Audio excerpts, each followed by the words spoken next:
guys, good morning. Welcome Mr. Guys. Tingnan nyo po yung ginagawa ko ngayon. Mikos-mikos tayo guys.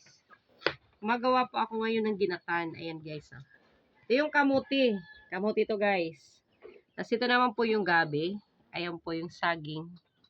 Tsaka ito yung nyag niya na gagamitin kong panggata. Ito po yung sago niya guys. Tsaka yung asukal. So may vanilla pa po yan. Tsaka may anis kung tawagin dito sa amin. Ito po guys, hinihiwa ko po ngayon yung gabi.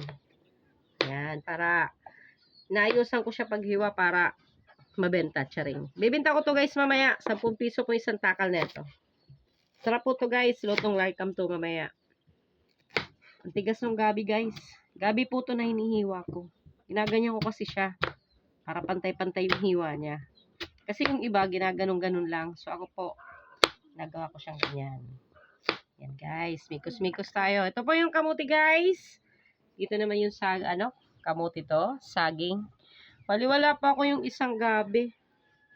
Bali ano lang po to, aroy nahulog. Medyo matigas po yung gabi guys na inihiwa ko ngayon. Okay guys, have a nice day. Kumusta kayong lahat? Maulan na umaga po kasi dito po sa amin sa Leyte ngayon, naulan, makulimlim. Tsaka panay po ang ambon. Okay, ingat po kayo lagi guys. Maya-maya po, papakita ko naman po sa inyo kung paano ko tulutuin. So ngayon po, piniprepare ko po muna siya. Okay guys, have a nice day. God bless po sa inyong lahat. Ingat po kayo lagi. Bye po. Love you.